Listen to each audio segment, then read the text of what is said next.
right, CM Hiroshi?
Unity and World Peace Festival.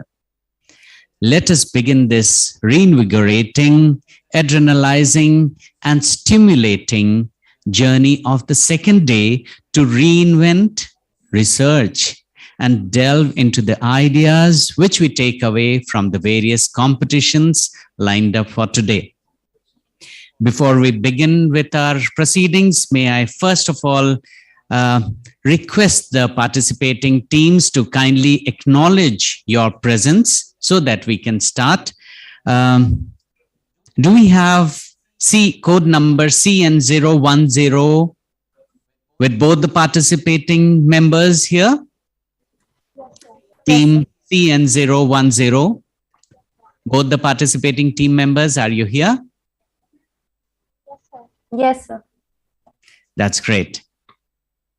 Team CN012. Do we have? Yes, sir. Thank you. We are present. Yes. Team CN016. Do we have Team CN016 with us? Yes, sir. Yes, sir. That's great. Welcome. Team CN017. Yes, sir. Great. We welcome you. Team CN019. Do we have Team CN019? So we shall wait for them. Team CN024. Do we have Team CN024, both the participating members? Yes, sir. Yes, sir. Welcome. Team CN026. Do we have Team CN026 here with us? Yes, sir. Welcome. Team CN029. Do we Yes, have we both are here. the participating? Yes. Yes, that's great. We welcome you. Team CN030. Yes. Yes. We welcome you. Team CN032. Yes, sir. Welcome.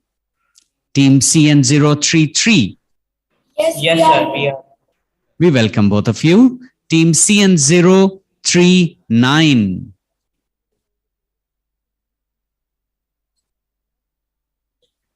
So we are going to wait for two teams, Team CN019 and Team CN039.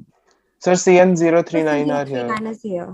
Okay, Team CN039 participating members are here. Welcome. So we are waiting only for one team, Team CN019. In the meantime, let us begin with the prayer. Prayer is an active force. Prayer is the key that can open the door of heaven and rain down every hidden treasure that is our inheritance. With the prayer, impossible becomes the possible. So let us join the students of City Montessori School, Indiranagar campus, in singing the school prayer.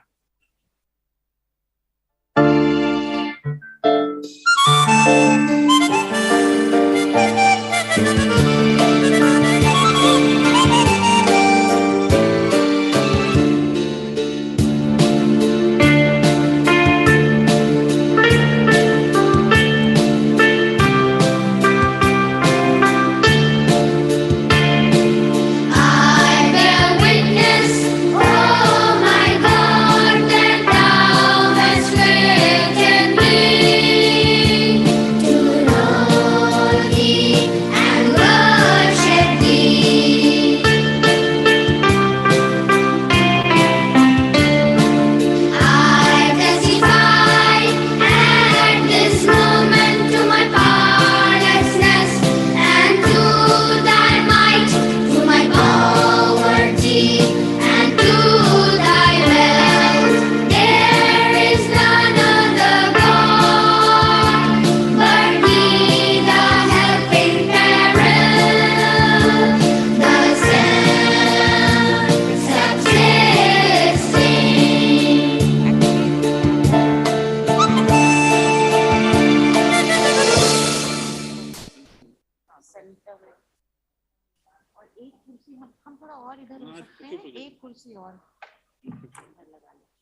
It's always good to listen to music and beautiful songs. So may I now request the IT team to kindly allow the video of the song of the choir of City Montessori School, Indiranagar campus to be played.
Thank you, dear students, for the beautiful, prayerful song.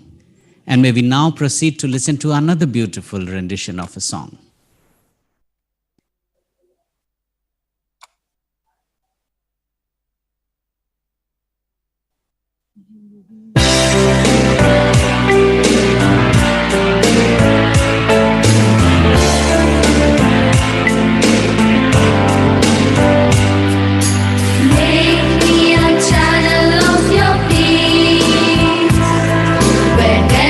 Sacred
so much for this meaningful song.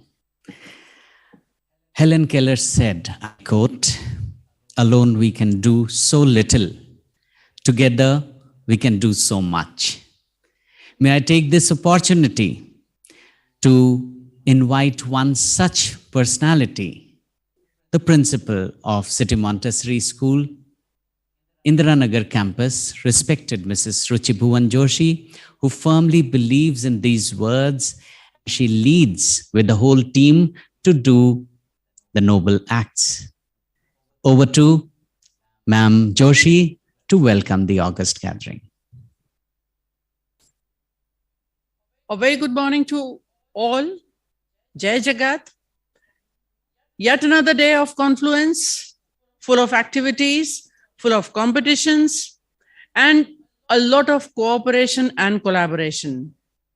The day begins with a competition where children are going to debate, disputandum. Welcome all the teams, all the participants, welcome judges.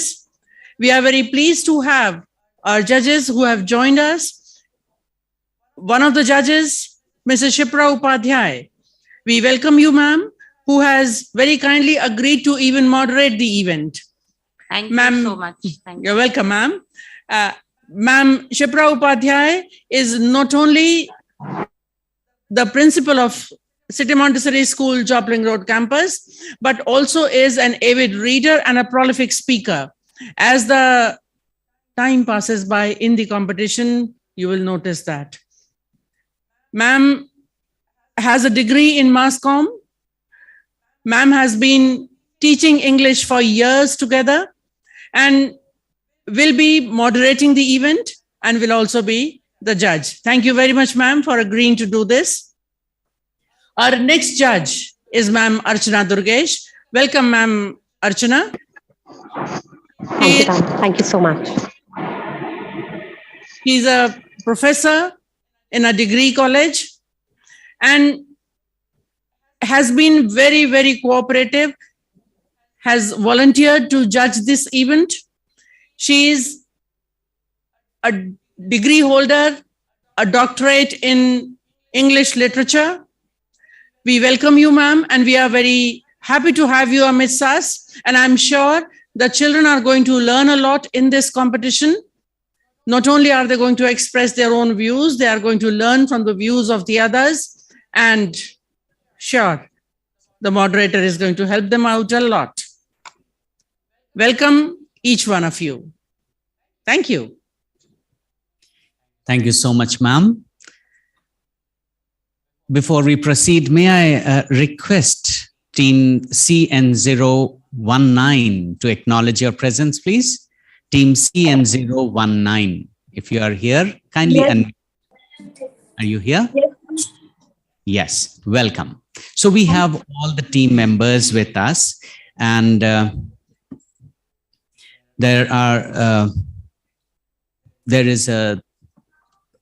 there's going to be one person who is going to speak for the motion, that is in favor, and one against the motion. So whenever you speak, you will have to be permitted from here, and then you will be allowed to speak. So before we proceed, let me just read out the rules of disputandum.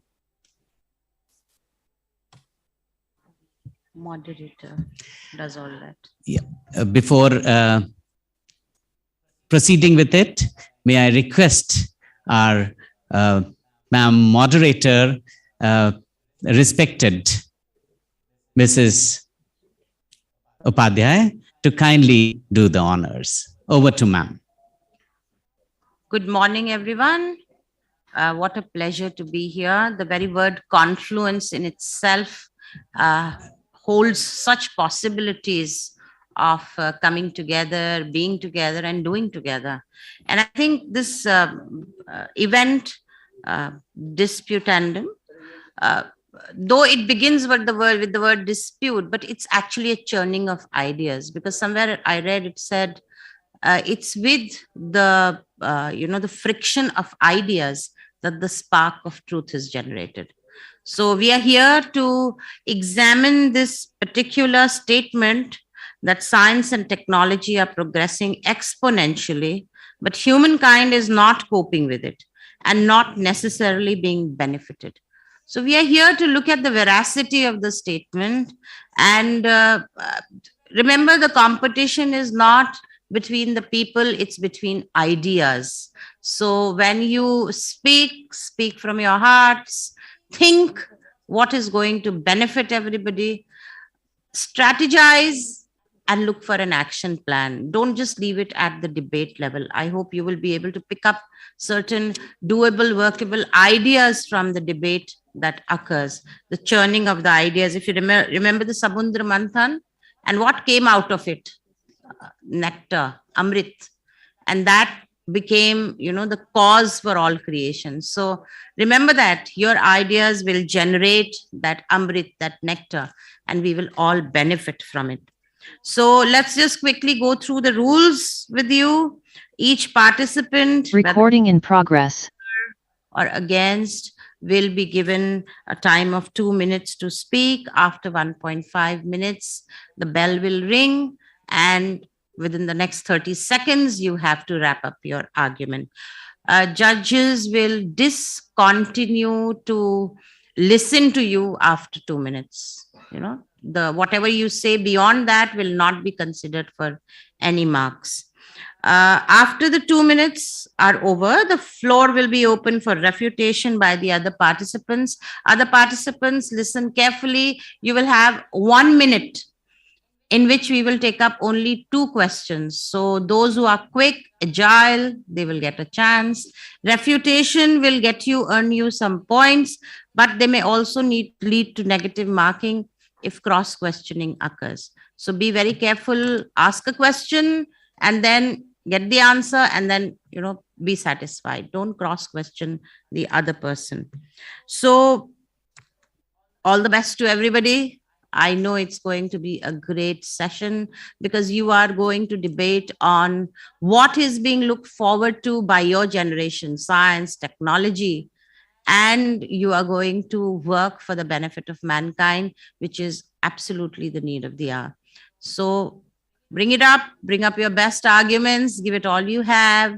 But remember, we are here to celebrate peace, to celebrate our collaboration, to be a part of a burgeoning world that is going to become one family very soon.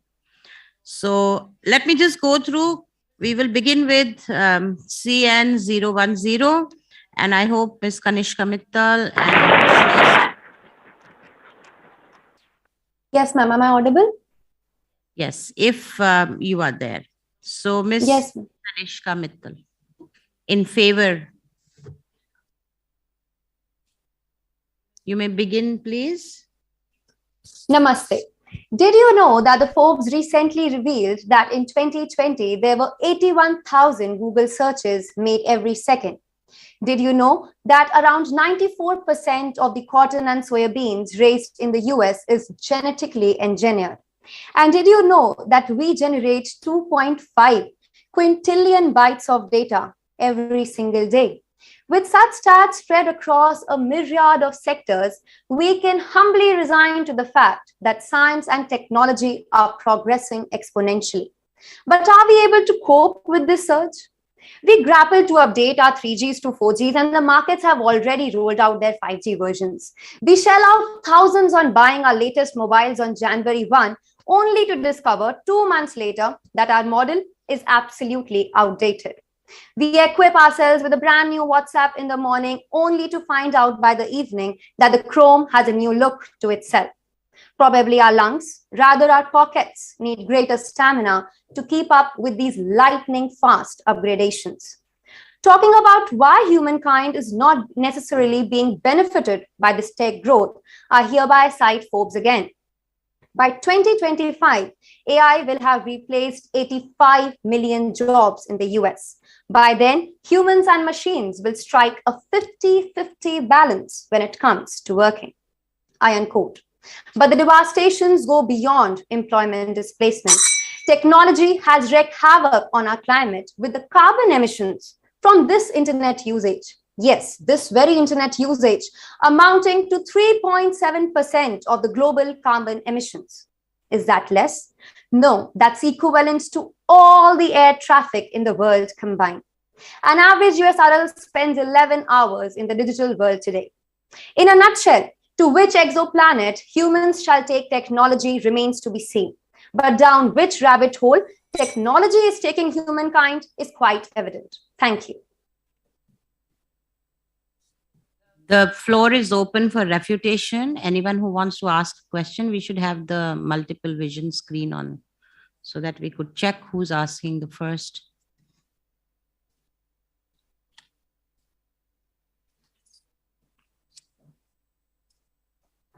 I don't see anyone refuting what Kanishka has just presented. Can we then move on? Madam Chairperson raised her hand. May I please have the name of the person who's raised the hand?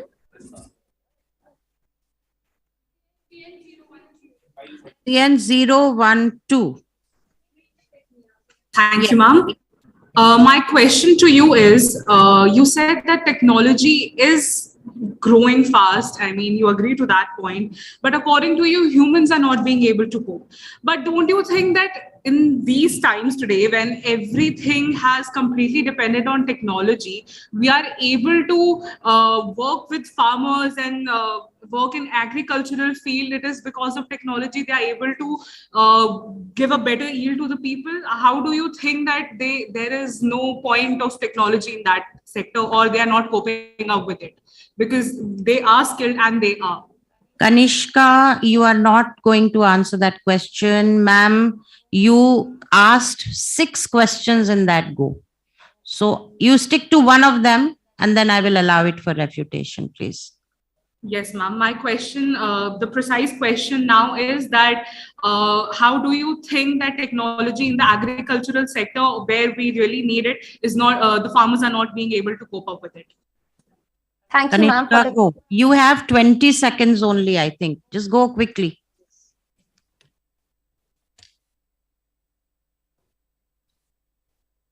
Am I audible?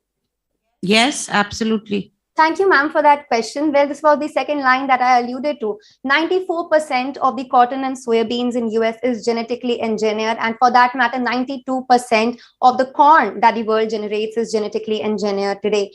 What havoc this bestows on our health, what repercussions it will have in the future still remain to be seen. That's what I can say. Genetically engineered food is not organic in nature, and it may have serious negative consequences in the future. Thank you. Thank you, Kanishka. You were brilliant with your arguments. Let's move on to Shreyasi. Let's listen to what she has to say from CN010. Ma'am, I have a doubt. Who's that? That's CN039. I have a doubt Yes. actually in regards to rules of procedure. Ma'am, for one speech, you'd be taking 2 POIs if I'm not wrong. I did not get you. Please repeat yourself. Yes, for one speech, you'd be taking 2 POIs if I'm not wrong. That was like according to the rules of procedure. Will you please expand on the POI you are speaking The about? point of interjection, the question that would be asking the refutation. Yeah, but then the time is over. You get only 1 minute. So if in that 1 minute, the question has not been framed properly and not asked properly. So it's like 30 seconds for this. If you're able to manage 2 questions, you get more marks. All right? Thank you, ma'am.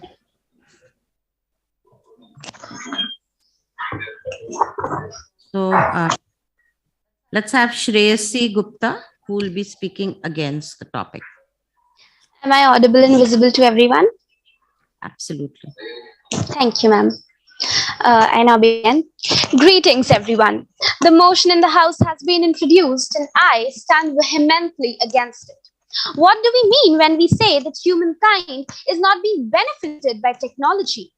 If that is the case, then how would my opponents explain the purified water which we drink, or how we are able to conduct this debate from the comforts of our home. Is this not all a boon of science and technology? The advancement of the healthcare industry is nothing but the progress of science. And what is a greater asset than being able to live a long and healthy life? Use of audiovisual aids, access to information 24/7 has increased the productive capacity of individuals. The internet became Noah's Ark when education was sinking in the COVID pandemic. We have evolved from waiting months for a letter to being able to communicate across continents within seconds. We have to cope with our lack of time by faster commute, digital payments, and whatnot. I have tried to limit my stance to the unavoidable common aspects of technology and not even begun to mention services like virtual reality, artificial intelligence, genetic engineering, and whatnot, which has the potential to metamorphose our lives by amplifying and extending our capabilities beyond what is expected of them. For all the people who are now going to ask me about the environmental consequences of the same, need I remind them how technology has created sustainable means of living in the form of solar energy, nuclear energy, green hydrogen fuel, just to name a few. Overall, the future will mostly be for the better, just like the present has been than the past. And if it is not the case, the reasons will not be due to science and technology, but because of the choices that people and society continue to make. It's not science and technology that humankind is unable to cope with. Instead, it is their ever-increasing greed. I would like to rest my case with a quote by Alfonso Cuarón that says, "Technology is not good or bad. Technology is just a tool." Thank you.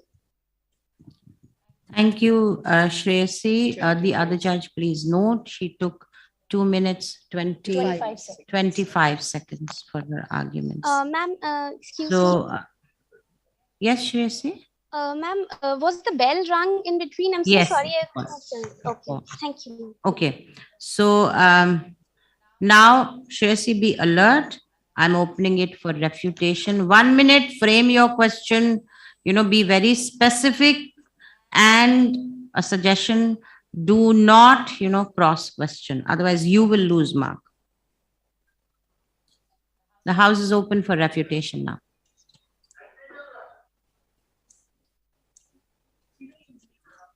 CN 030. Okay, CN 030. The question comes from you. Am I audible? Absolutely. Go ahead. My question is that, just like you said, internet provides access to everything, but somehow it's giving access to dangerous or wrong websites. For example, so many teenagers and kids whose minds are not yet fully developed committed suicide while playing the Blue Whale game. So somehow you can protect children by internet filtering, but you can't do it for teenagers because obviously they're rebellious and intelligent. So how can you say that the internet is a safe and a beneficial place for them? Thank you for your question, worthy opponent. I would like to answer your question with a line that I said in my speech, that it is not technology that is good or bad. Instead, it is the choices that people and society continue to make, which is not beneficial for them. If that is the case about teenagers not being able to handle internet properly, it is the responsibility of their parents and the caution they should exert upon them so that internet proves to be a safe place for them. Thank you. And time is over. Both of you took 1 minute, 20 seconds. To the questioner, I would ask, be very precise with your questions. You took nearly 50 seconds to just ask the question. So it does not, lie in your favor. So thank you, team CN010. Now we will move on to team CN012. And may I invite Ridhima Chaudhary, speaking in favor of the statement. Set up machines there. Cut down those trees. I want this patch of land to be cleared. Let your cell phone emit radiations. So what if cancer has become more common than common cold? A warm good morning to everyone present. Today I will be expressing my views for the motion. We are only 22 years into the 21st century, and the progress has been pretty stunning. For instance, we went from the launch of World Wide Web to decoding the human genome in just 8 years. Tremendous technological leaps are being made, but the benefits are either seized by the small and wealthy elite or are being misused by the people. Did you know nearly half of the world's population are excluded from the benefits of digitalization? Possible reasons are lack of capacity, highly expensive tools, the shifting of power in favor of early adapters. All this has led to a divided world of high productivity and wealth for some, whereas stagnation and poverty for others. Man invented technology, but it has enslaved him completely, shamelessly and helplessly. Man always play his favorite game, that is, playing God. The tools that we had thought to create better lives have been co-opted into tools of surveillance, manipulation, and addiction.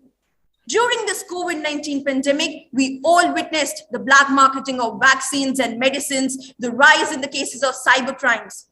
Powerful people tend to use biological weapons to cause destruction to human livelihoods. Ladies and gentlemen, we still haven't learned from our mistakes. All thanks to this Russia-Ukraine war. The nuclear bomb threats, cyber attacks on computer networks, the internet-based disinformation campaigns, all are frightening signs for the world. We should always keep this in mind, that technology is there to improve our life and not rule our life. On this note, I rest my case. Thank you. Thank you, Ridhima. That was a very powerful presentation. So I open the house to refutation. You took exact 2 minutes. Yeah. Ma'am, I have a question. This is, yes, please go ahead. Identify the team, please. Ma'am, Shreyasi Gupta from CN010. Ma'am, my question to the opponent is that she mentioned that half of the world does not have access to technology, creating a divided world. Can you please explain how this is a fault of technology? This isn't the fault of technology, but it is man who created the technology. Man is the one who created it, and he should be responsible that each and every person gets access to that technology. It's we who decide who gets technology, who gets benefits from it, who can reap its benefits, and hence I thereby conclude by saying that we should always try to use technology. Over. Thank you. Thank you. Thank you. We will move on to Ms. Bhumi Sinha from Team 012, who will be speaking against. Thank you, ma'am. Isn't it very easy to sit in a fully air-conditioned room right in front of your laptops, discussing the disadvantages that technology has brought to us in a completely online mode? On this note, good morning, everyone. Today, I, Bhumi Sinha, stand before you to wholeheartedly oppose the motion. Let's take the evolution of man. From hunting, gathering food, to farming, developing computers and smartphones, we've come a long way with the help of science and technology. Be it the agricultural field or the corporate sector, people have started using technology as the most important weapon to solve the problems that arise in their work fields. Ladies and gentlemen, technology is inside our hearts that is beating. Technology is in our minds that is working. In this world today of people following unhealthy lifestyles and being diagnosed with various medical problems, it is medical science and technology which made organ transplants and medications possible for us. We are getting those X-ray, CT scans, or even surgeries done. It is because of technology. We are alive today. It is because of technology. What are the bigger benefits than this? Can this mankind reap of this technology?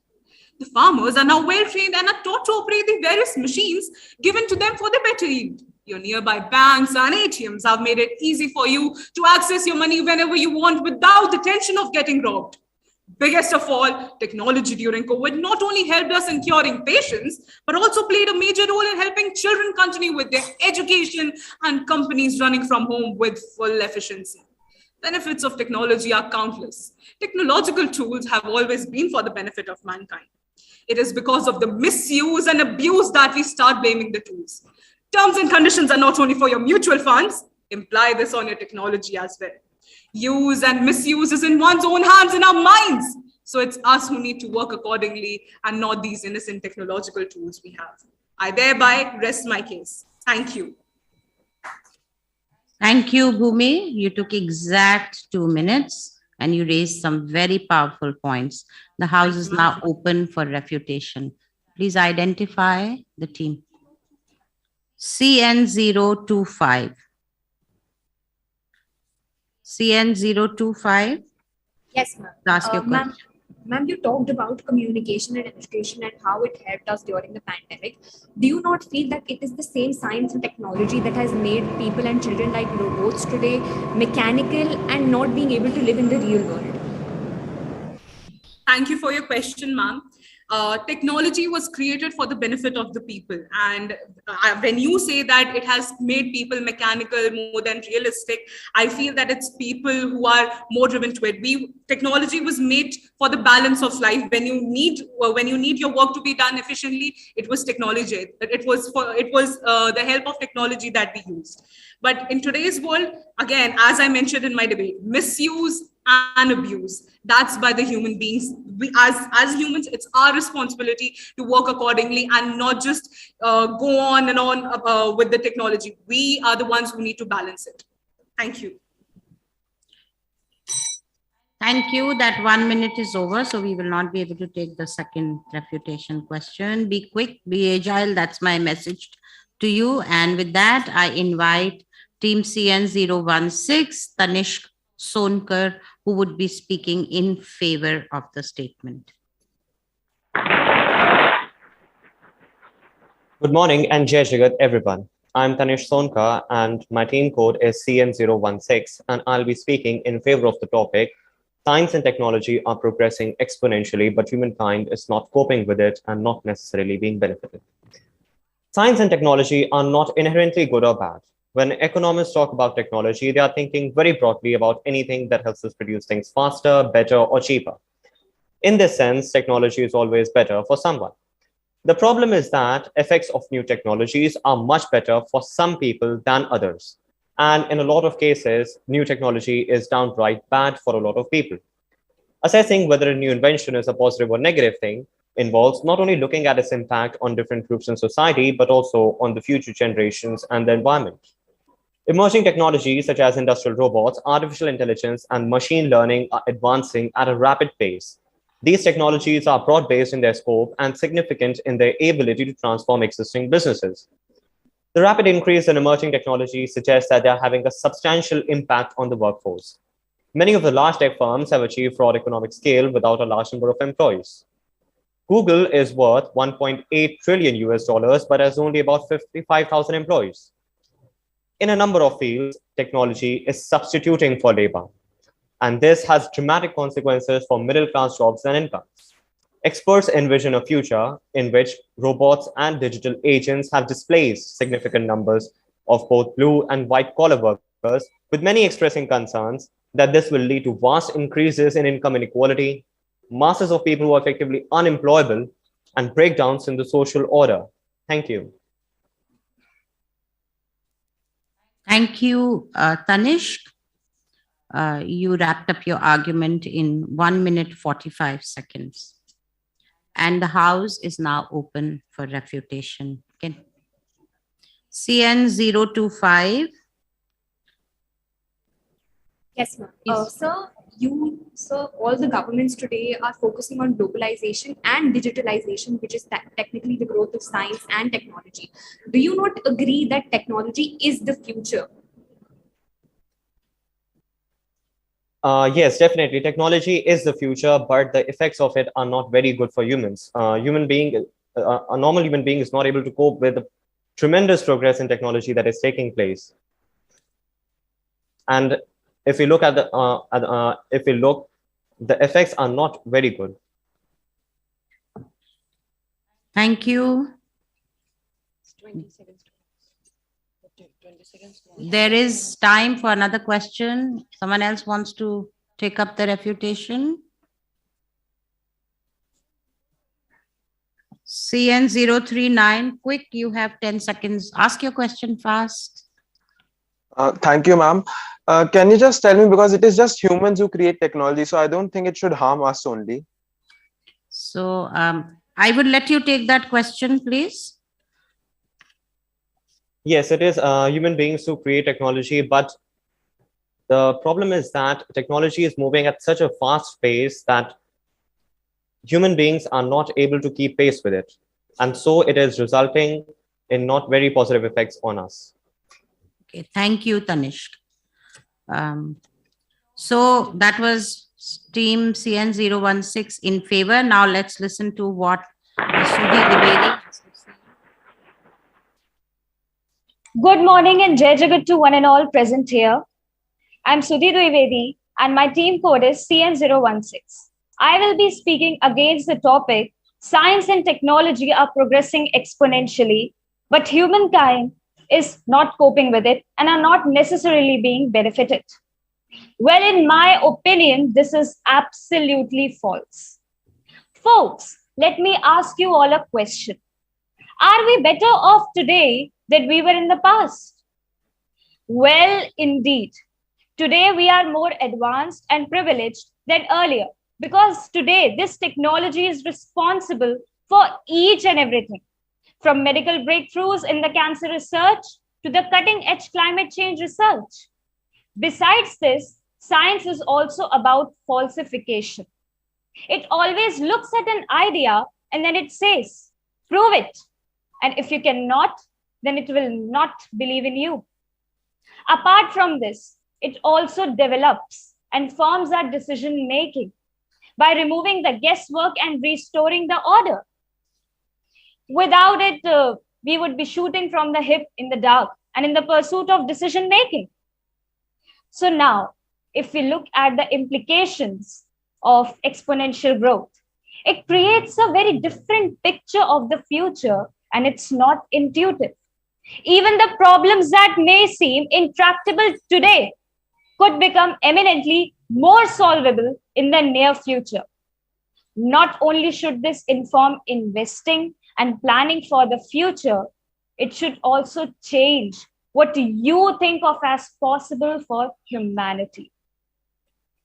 Now, at the end, I would like to quote by Sir Carl Sagan, "Science is a way of thinking, which is more than it is a body of knowledge." Thank you and Jai Jagat. Thank you, Ms. Sudhi Dwivedi. Now the House, okay. The House is open for refutation and team CN030 has a question for you. My question for you is that how can you say that you're just progressing with technology, but the place where we live in is being damaged so much that it may be difficult to even live here in the next 20, 30 years? Thank you for that question. Well, if we look today, you see that technology is progressing in a way that people today live longer and healthier lives. They work less hard for the same goods produced. But it also depends on the people who are creating the technology. Whether they, how they are going to progress in it so that people are benefited thereby. Okay, thank you. And there's no more time, so we will not take the second question. We will move on to team CN017 with Ritesh Kumar Gupta speaking in favor of the statement. Thank you, ma'am. So let's start. Humanity is at precipice. Its future is at stake, and technology is being held responsible for the above-mentioned conditions. But I deny to this statement. Technology is neither good nor bad, nor it is neutral. It has played a fundamental role in the development of human beings, but it is a monster created by us, and we forgot to tame how to tame it. It is growing on an exponential rate. Am I audible? Yeah, you are. Please. Ma'am, there's some problem on my side. Sorry. So let me continue.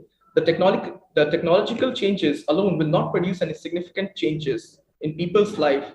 What happens alongside technological changes will affect how technology impacts our society. Unless national political systems around the world change in a way to promote more equitable distribution of the benefits of technology, it will not bring any significant effect on us.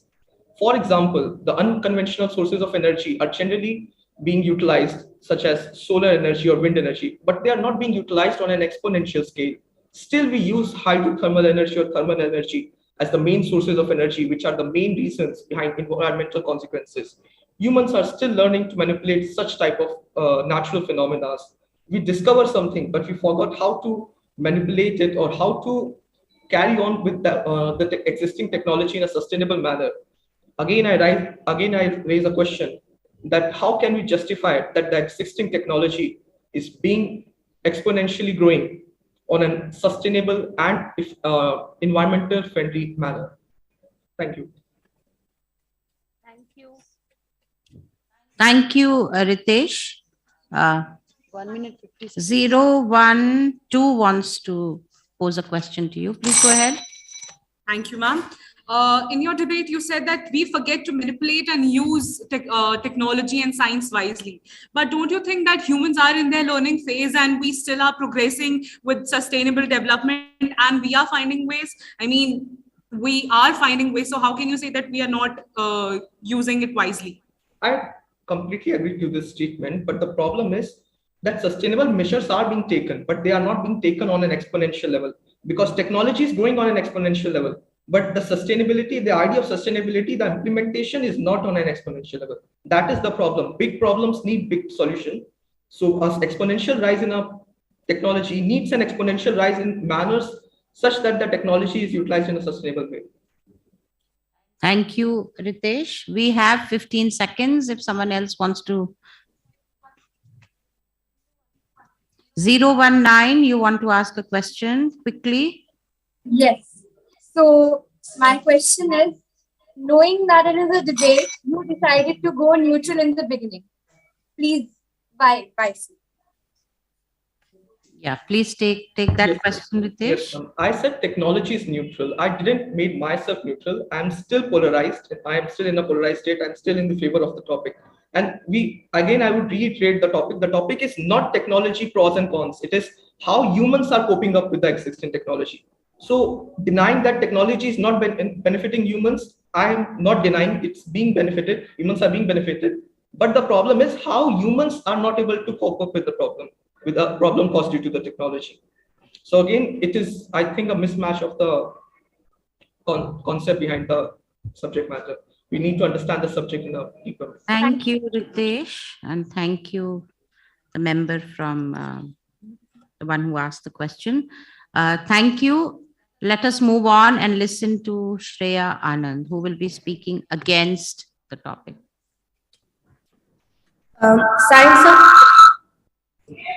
Science of today and technology of tomorrow. Greetings, everyone. I'm Shreya Anand, school code CN017. Now, let us talk about the common examples here. You are not properly visible. Can you focus the camera more on yourself? Yes, thank you. This is better. Yeah. Just a minute, Shreya. We will begin again. Yeah. Okay. Yes. See, Science of today and technology of tomorrow. Greetings, everyone. I am Shreya Anand, school code CN017. Smartphones. What is smartphones? A product of latest technology. And according to 22 census, it was given that about 91.54% population is having access to smartphone and communication technology. Let us take a very good example of this pandemic situation, which has brought technology much closer to humans. We have been using IoT, drones, robots, UVs, GPS, Bluetooth in this situation. Now, let us go with IoT, which was actually a quick alarm to alert the supervisors about the conditions and to protect the public from any risk. It was actually installed in hospitals, and very good example of the city is of Vancouver in Britain. The second example that I would take of is unmanned vehicles, which was used in Gango Hospital located in China. This actually stopped the contamination to great extent.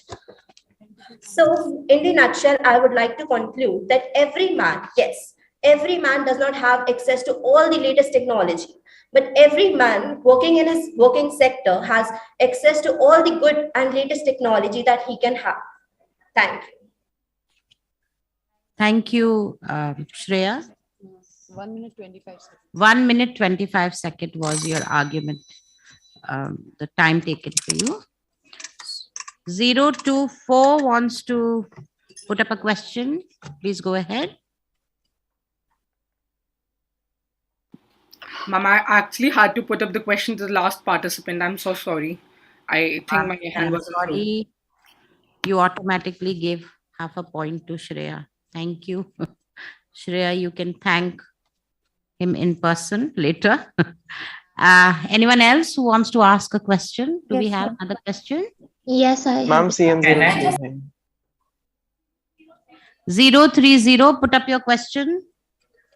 You mentioned in your speech that in the pandemic, science and technology benefited us. But my question to you is that it is believed that the virus emerged from a research laboratory in Wuhan. So how can you say that science was beneficial to us in the pandemic, whereas the pandemic itself could be a result of a mistake while dealing with science? First of all, it was never proven from where the virus originated. And the second is that if science created the virus, science is the only one that treated us. Vaccines and medications were all the product of science. Thank you, Shreya. And thank you, the person who questioned. Thank you, ma'am. Let's move on to the next team, Team CN019. We have Ritvik Verma speaking in favor.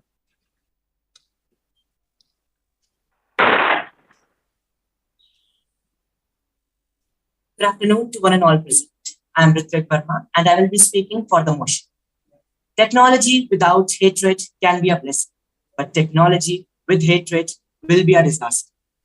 Coping with technology while keeping in mind the dangers involved as well as the human psychology, which is largely based upon the lust of power, would be a Herculean task. And bringing the people on the same page, that is, the benevolent use of technology, would be a great deal too. We live in a world of exponentially increasing technological advancements. Technology can boost productivity and improve efficiency, but does so by reducing the number of employees needed to generate the same or even higher levels of production. With all these scientific promises, there are enormous risks that could be provoked by tomorrow's possible technological innovations. As has been the case ever since technologies were employed, not only for the survival, but also for the control. These tools often have a double edge. Tomorrow's technologies contain destructive potential that will be both powerful and difficult to control and could pose a threat with the natural and human environment. A second set of purely technological risks involves the possibility of greater vulnerability to system-wide breakdowns. For example, the air traffic control infrastructure. Some people fear that as the world becomes more dependent on technology, there will be a higher risk of unmanageable failures in either the physical or social systems. Lastly, I would like to conclude by stating that the dangers relates to ethics, values, and mindsets. The risk is that the shock induced by certain technological breakthroughs could end up generating serious social unrest. Thank you, Ritvik. You went 15 seconds over and above your time limit. So the house is open for refutation. 012 wants to ask a question. Please go ahead. Thank you, ma'am. So according to you, the upcoming technology is going to be destructive, but isn't it us who are responsible for bringing this kind of destructive technology? I mean, humans as the creator should be held responsible for it and not technology itself. Yes, it is. But the thing is that humans, the basic motive behind developing these technologies was not destruction. The basic motive behind developing these technologies was to make the work of humans easy. Yes, the humans are responsible, but not to such an extent as you may have heard about the artificial intelligence. Okay, so the basic, the weapons which were developed were to basically create peace among the nations. How? By developing these weapons, nations can just alarm the other nations that we have these weapons.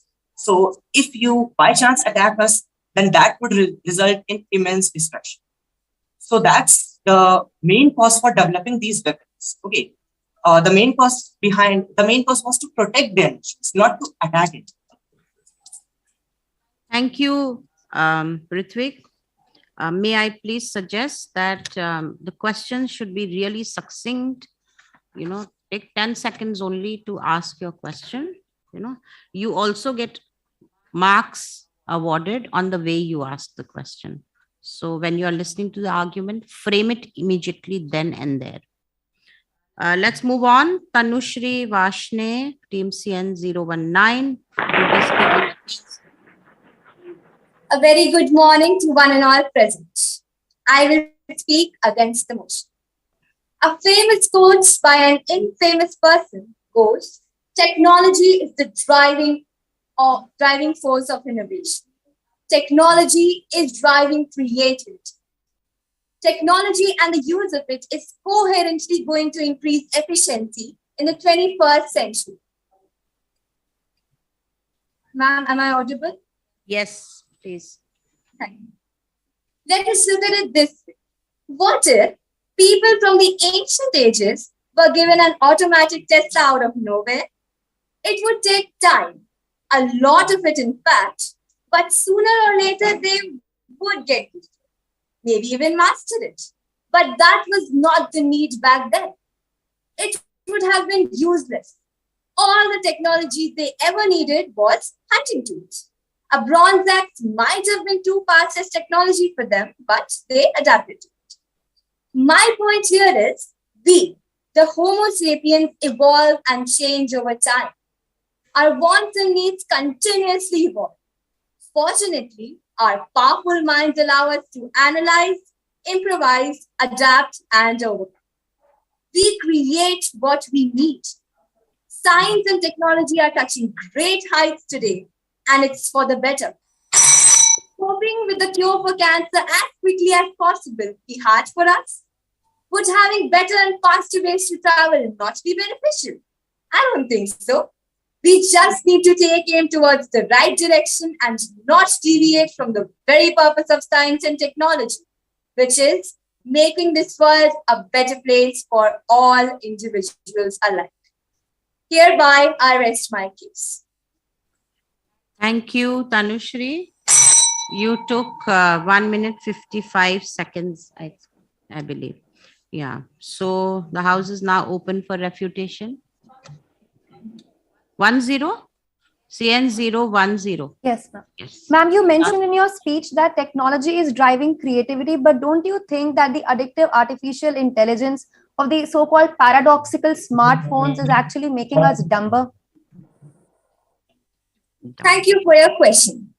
Once again, I would like to point out a sentence from my speech. We just need to take aim towards the right direction and not deviate from the actual purpose of science and technology, which is creating a better world for the humans. So all I'm saying is using technology the way you have to is a choice. The bad consequences of technology are only when we humans choose to use it that way. So it's only the way we choose. The way we choose to use technology to benefit us and not destroy us. Thank you. Thank you, Tanushri. And thank you, Team 010, for that question. Let's move on to Team CN024. And we have Nitika Anand speaking in favor. Yes. Yes. Good morning to one and all present here. I'm Nitika Anand of Indraprastha World School, and I'll be speaking in the favor of the topic. When a car decides to cover a certain distance in a certain duration, it can't achieve its desired goal because of the obstacles that come in between. Same is the situation with science and technology in today's modern world. Science and technology are progressing exponentially, but humankind is not coping with it and is not necessarily being benefited. I would like to support the above statement with some examples. Number one, the medical sector is in progress. It provides various surgeries and new medical devices for different diseases and problems. These surgeries and medical devices are very beneficial for the people who are suffering from these problems. However, not all people can afford these expensive surgeries. Though technology develops, it can't be fully developed due to a major reason, that is poverty. Number two, in this modern world of science and technology, many new applications like that of online shopping, payments, transactions, etc. have been developed. These have made the lives of people easier, but also created a huge risk of problems like the identity theft and fraud. I would like to support this point with some statistics of previous years. Number one, online shopping frauds grew at a rate of 30% in 2017, which is twice as fast as the rate of e-commerce sales. The rate of credit card chargebacks is rising with 20% each year. In 2018, people lost $1.4 billion to scams, an increase of 38% compared to 2017. Hence, with all the points that I stated above, it is proposed that science and technology are progressing exponentially, but the human beings are not coping with it and is not necessarily being benefited. Thank you. 1 minute 50 seconds. Thank you, Ms. Nitika. You took 1 minute 50 seconds. I believe you had joined in with 2 devices. Please let me know if that is the case. No, ma'am. Okay. Ma'am, actually, I am from the same team. It was a fault at my end. We joined from the same code name. Hence, it might have been showing 2 devices at your screen. Okay. Thank you. Thank you so much for that clarity. Okay. So, Nitika, you have a refutation? 025 wishes to ask you a question. Please go ahead. Ma'am, in the beginning of the debate, Madam Chairperson herself stated that the world would burgeon only with collaboration, and I interpret that as the collaboration of humans with technology. How do you feel that the world would progress without technology?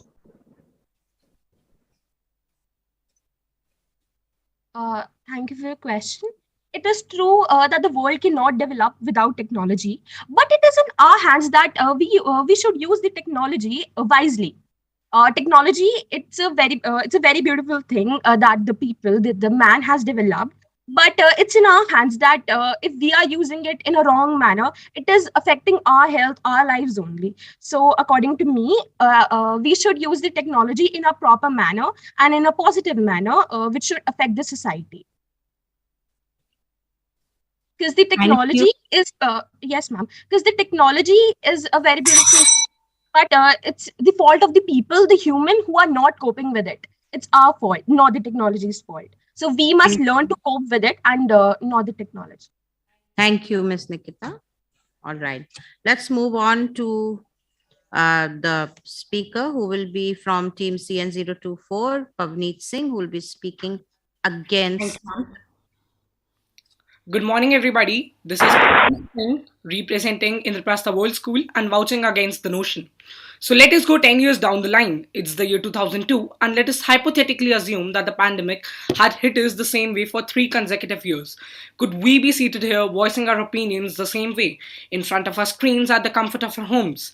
The answer is a clear no. We sit here as a result of developments in science and technology made in the last few years. Let us all agree that due to constant development in all our pasts, all of our presents seem to be bright, and futures even brighter. Of all the sectors technology has all have seen the path. In the likes of medical sector, technology has come on levels with professionals and seem to perform tasks even more precisely. It has been proven to tackle the complexities of craniectomy, esophagectomy, and gastric bypass. According to Imperial College London, the success rates of AI-oriented surgeries, which are 97.82%, ranks higher than those of traditional open surgeries, which is 87.89%, and laparoscopic surgeries, 93.47%.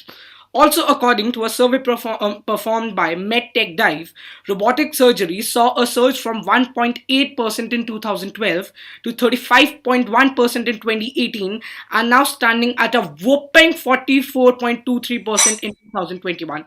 The other sectors which have emerged out as the stellars are EdTech and FinTech, both seeing this success by modernizing the traditional courses of action of education and finance. So at the end, it's not always done when said, as whenever we talk of an invention, it is significantly far from reaching our hands due to any number of reasons. We might not enjoy every new invention. We might not enjoy the results of every space mission. We might not make big money from cryptocurrency, yet we stand assured of having them at fingers one day or the other. And to say if we are not coping with the technology, we are bounded by technology in such a way that just due to a server fault in some corner of the world, this meeting will come to an end. Or due to a power failure in a hospital, a person on ventilator support might never open his eyes. And without science and technology, we had roam as savage and wild in jungles, accompanying fellow animals in the course of history. We humans are the one who are responsible for creating the sorts of marijuana and weed, and we humans are the one who are responsible for the production of the addiction drugs such as vitriol. Thank you. I would be open for questions. Please note that Mr. Pavneet Singh took 2 minutes 40 seconds for his argument. I would request Dr. Archana to please disregard whatever is said after the second bell rang. Sure, ma'am. Pavneet, you are open for argument. Do Yes, we have 016 wants to ask you a question? You mentioned changes that are taking place in the medical sector as a result of progress of science and technology. Yeah. What are your opinions about the diseases that are being caused due to industrialization, which is a result of science and technology? See, we humans are not perfect beings in any sort of way. If we humans have created diseases, we in all sorts of forms are trying to neutralize. If we have if it was by our fault we created COVID-19 pandemic, we at our ends took it in our hands to neutralize by creating vaccines. So for every problem, we are trying to neutralize it in every way. Thank you. We have 15 seconds if there is another question.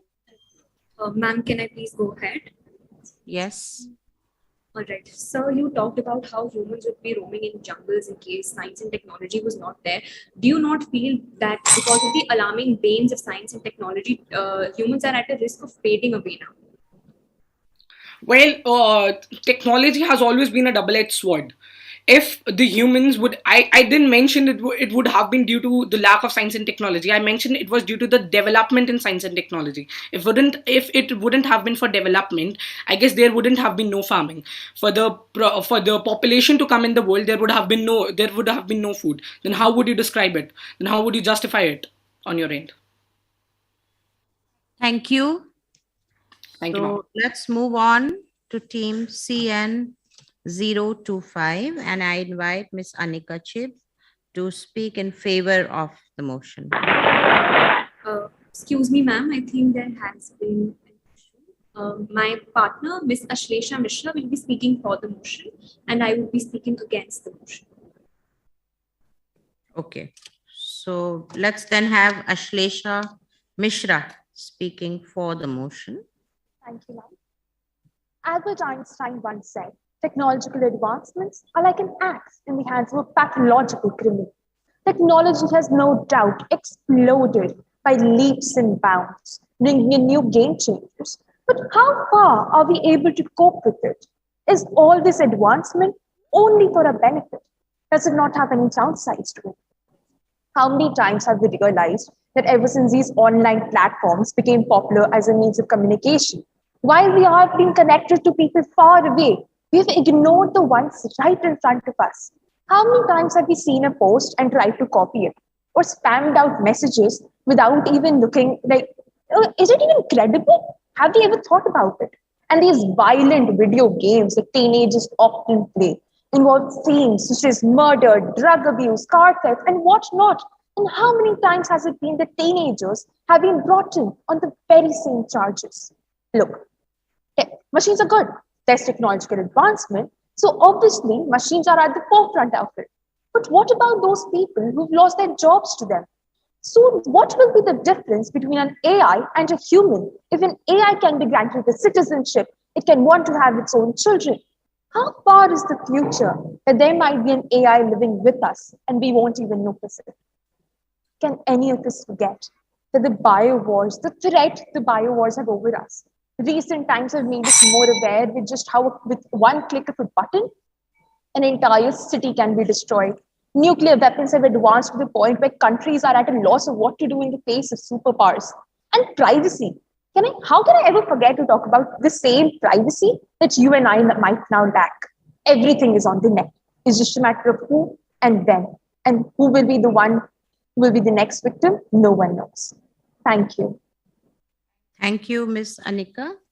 You took 1 minute 56 seconds. Ma'am, I would again like to correct you. Anika I'm sorry, is speaking Ashlesha. against. I'm sorry. Thank you, ma'am.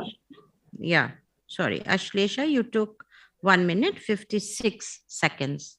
And the house is open for refutation. 033 wishes to ask a question. Please go ahead. What do you think about brain games? Look, brain drains, it involves people. It's basically when people study in one country but then move out. Now, it might be just because they are not getting the same benefits in their own country. Like India has I think around 78% of the people we know move out of the country just to study abroad or to work abroad, even after they have taken the same education as us. Now, it is not the fault of technology over here. It's just that they're getting better opportunities. I hope that answers your question. Thank you. There's 20 seconds more. Someone else wants to ask. Can I? Ma'am, may I repeat? Yes. Please. May I put the question? Ma'am.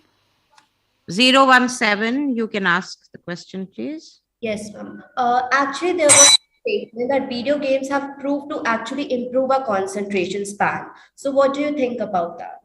Okay, for this, I would like to take 3 examples. 17th August 2021, a 16-year-old child was brought in after killing his friend over a game of cyber weapons. Zauzi, another example of a teenager who took his own life after playing the World of Warfare game. Or perhaps I should take the example of Will Fitt, who killed his friend over, I think it was cyber bogs or something. Okay, and then another example.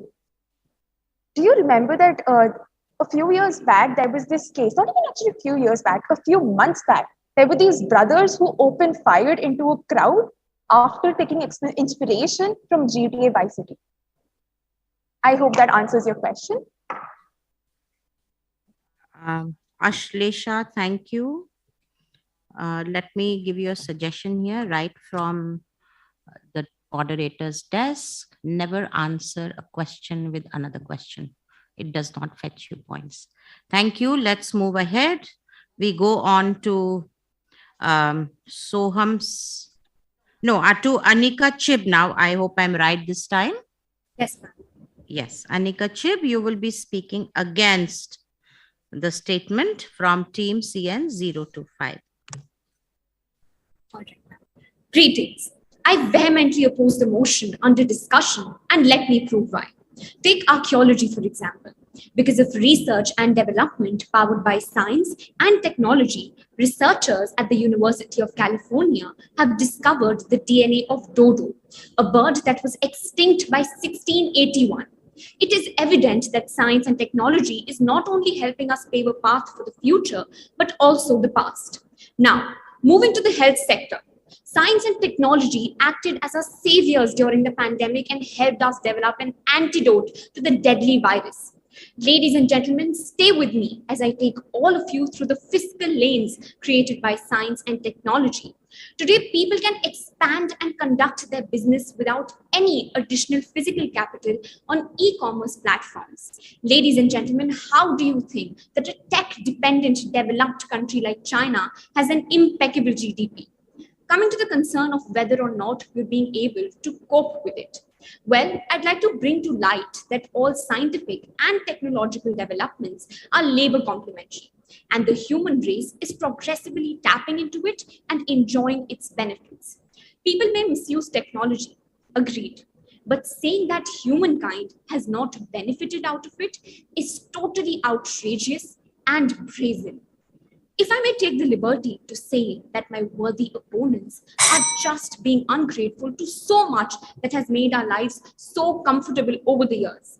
Ladies and gentlemen, let us come out of this denial mode to acknowledge the contribution of science and technology in making the world what it is today. Thank you. Thank you, Anika. 1 minute 45 seconds was the time that you took to present your argument. So the house is open for refutation. Ma'am, may I? Yes, please identify the team. Ma'am, CN039. All right, please go ahead. Ma'am, you talked a lot about how technology has been useful and how we have been ungrateful to it. But I should say technology is not only ubiquitous, but has also become highly intrusive, because technology has not just entered our lives, but has started to define it. Because we know the United States agencies, PRISM systems, which can monitor our internet, what we do in the internet, what we telecommunicate. So what would you like to say on that? Sir, could you please make your question a little precise? I lost the question. Sure. I was just saying that technology has not only become ubiquitous, but has also become intrusive. It has started to define our lives. For example, United Nations Security Agency has a system called the PRISM systems. I hope you know about it. Yes. It is that it can just see what we are doing on the internet or what we are telecommunicating. So what would you like to say about that? All right. So I'd like to agree. Ma'am, can I just answer this question? I know the time's up, but can I answer You can answer the question, but I will not award any point to either of you, because neither was the question very clear, nor was the person who was supposed to answer it very attentive. So the point is lost by both of you, but you go ahead and answer the question. All right, ma'am. Thank you so much. I'd just like to put a point across in a very brief line that 2 steps forward, 1 step backward is still 1 step forward, sir. And you have to agree to the fact that, yes, technology might be getting intrusive today. You and might be taking details from the web, but it is not harming us in any sense as of now. And we cannot decline the amount of benefits technology has brought into our lives. Take this video conference, take a basic medication that you take when you have fever, take anything from toasting a bread in the morning to taking a shower. It's all technology and science. So we should not be questioning the 1 step backward and focus on the 1 step forward. Thank you. Let us move ahead now with team CN026. Soham Sahu will be speaking in favor of the statement.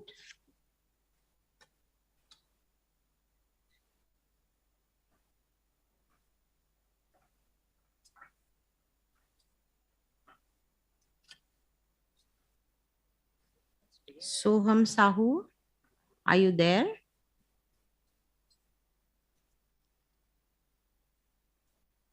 Team CN026, I think they had a check-in.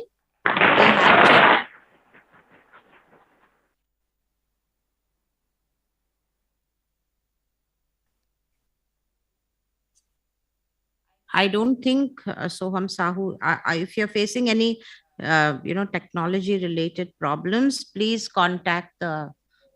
They're there? Okay, please go ahead. There is some problem with his audio, I think. Soham, please speak again. There is some problem with your technology, the audio of your system.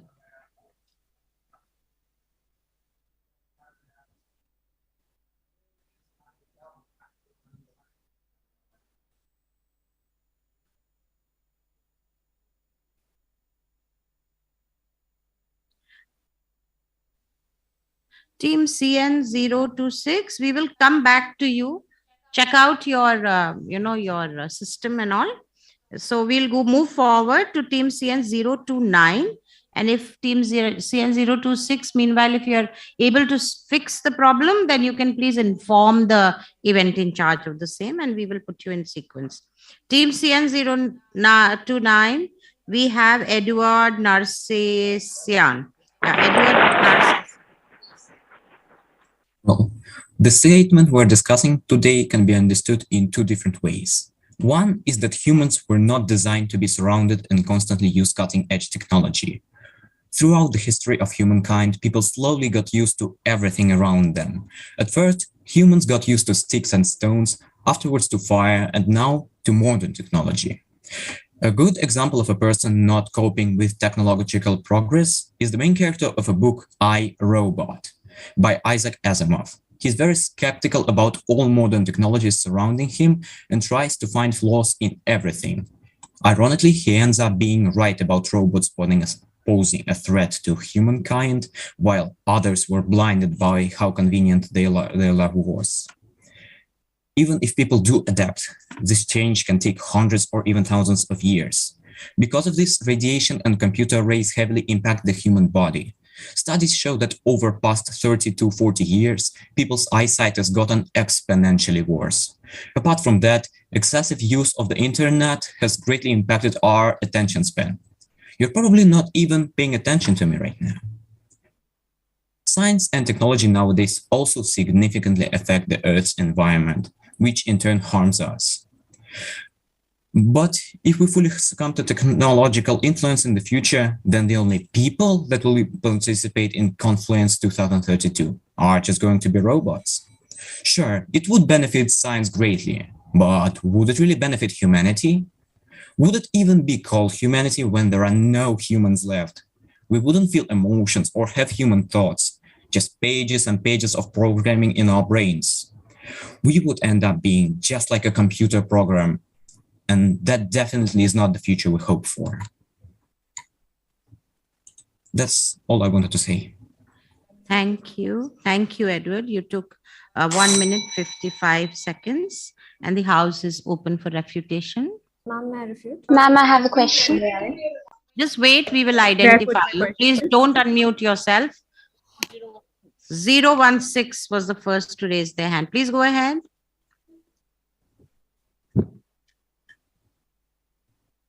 (016), please ask your question. My question to you is, as you know that AI is replacing majority of repetitive tasks and works with robots, human interference is becoming very less. So don't you think that unemployment will be a big issue in future for humans?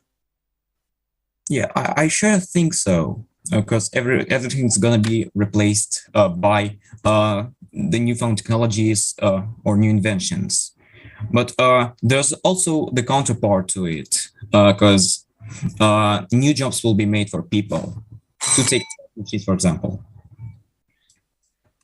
Thank you. The time is over, so we'll move on to the next speaker from the same team, Maria Catherine McAuliffe, who's speaking against the topic. Thank you. Everything around us has to do with technology. It can greatly improve our health and help us cope with different illnesses and other troubles. For example, nowadays, it is much easier for disabled people to travel and go about their day-to-day lives. Not only that, but thanks to modern technology, there have been plenty of experiments that could be conducted during which nanomachines were able to cure patients with cancer. Apart from that, nanotechnology can turn regular people into superhumans. Take Luther, or number one from the TV show Umbrella Academy. He was gifted with superhuman strength by his father and was capable of traveling to space to faraway planets. It would be impossible for a normal human to get to one of them, and yet he was capable of doing so. With modern technologies, we are also capable of making virtual worlds a reality. With this, scientists could be able to predict different events, from how fast a car can go to how chemicals would react under different circumstances. But we can simulate these ideas already. Now with games like Minecraft, we can create huge realistic structures all in one game. We even have games that simulate human behavior, such as The Sims. Sure, maybe right now these sorts of programs aren't flawed and aren't very realistic, but imagine what we could have in 20 or 30 years. With modern technology, anything is possible. In conclusion, modern technology is progressing quickly, but we should be progressing with it. We all need to put in effort so that future generations will be capable of doing things that we could never imagine. We all need to change. Thank you. Thank you. Maria, you took 1 minute, 37 seconds. Do we have a refutation question for Maria? Team 032, please ask your question. So my question is, the games all you mentioned, don't you think they have restricted children to get glued to the monitors rather than playing physical games, which they actually should play? Well, I think that now with the virtual world, it is important that people also, go outside and see nature. But it is important to understand that, for example, these sort of modern technologies can recreate real life. And even though a lot of kids could be glued to them, it is important to, let them go outside. So parents should sort of restrict them. But I think that scientists could use these games in a restrictive manner and understand what they're doing, wrong or right. Thank you. The time is nearly over. Thank you. So we will move ahead and we will call upon Team CN030, Siddhi Batra, who will be speaking in favor of the motion. It's early morning. You just woke up to go to school. You can no longer simply walk out of your front door and breathe fresh air. Instead, you check your phone to see what the air quality is. This is what the year 2050 may look like if the climatic change continues to be the way it's happening right now. Honorable Chair, this is Siddhi Batra, and I'm here strongly supporting the topic that science and technology are progressing, but humankind is not necessarily being benefited. With great power comes great responsibilities. We've given technology the power, but it cannot take responsibility. Technology actually becomes a problem when it starts leading to addiction. And a famous quote says that addiction to distraction is the death of creative production. I mean, have you seen the kids these days? They sit around trying to beat each other's high score on mobile games. Unlike us, who used to play various games outdoors, I'm so glad that I did not grow up in an environment that the children of today grow up in. It was meant to be an asset, is now a liability. So what will happen in the future? Is artificial intelligence the future? Well, talking about artificial intelligence, we're already witnessing robot surgeons performing operations, and people say that they're better than human doctors. But do you think healthcare can function without empathy? Also, how will robots provide for the spontaneous need during surgery while they just follow a set pattern? Secondly, many countries are engaged in making lethal autonomous weapons, which are precisely weapons without human control, and they could kill innocent individuals as well. Is this how technology is benefiting us? Think about it. With this, I rest my case. Thank you. Thank you, Siddhi. 1 minute, 50 seconds was the time taken by you to present your argument. Do we have a refutation question for Siddhi? TN012, please ask your question. Thank you, ma'am. In your debate, you mentioned several points like lethal weapon or addiction towards technology. But don't you think that it's us who are at fault at this? I mean, the humans. It's us who are misusing it. And how can technology play a role in addicting people when it's us who are just constantly focusing on it and leaving all the other work that we have?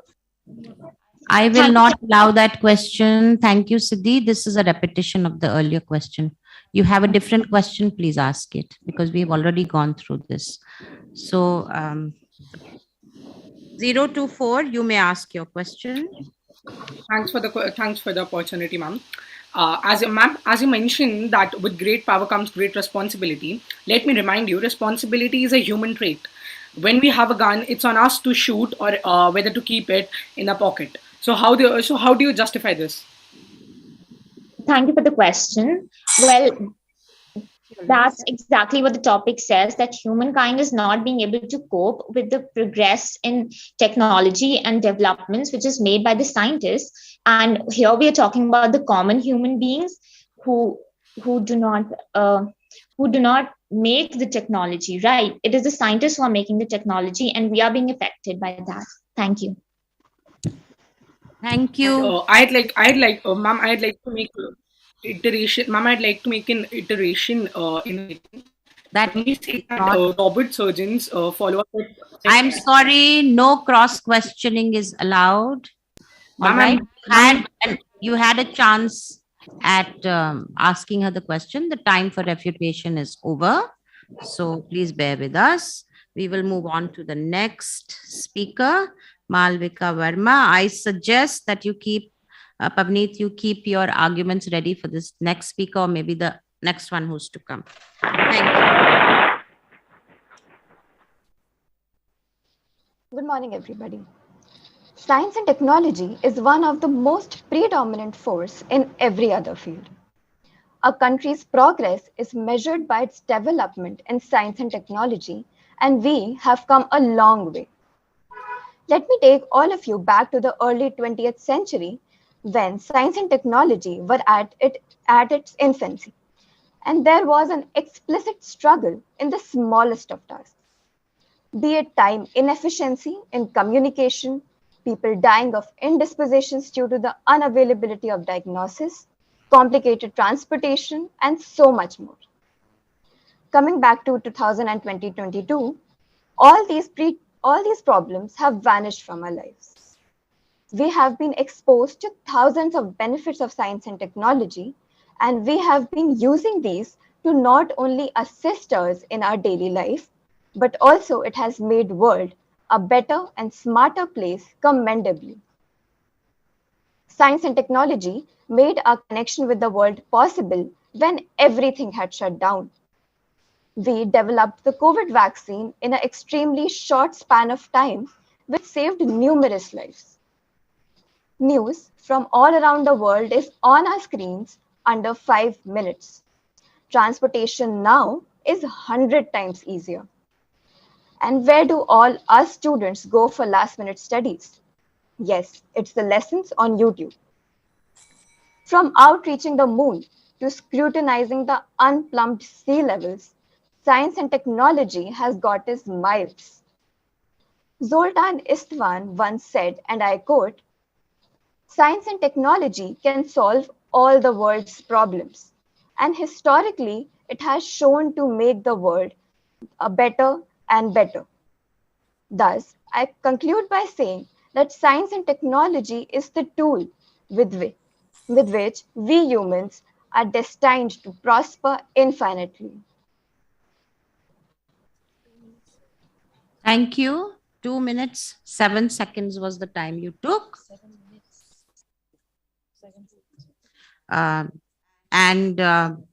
Yes, is there a question for Malvika? 039, you wish to put up a question to Malvika? Please go ahead.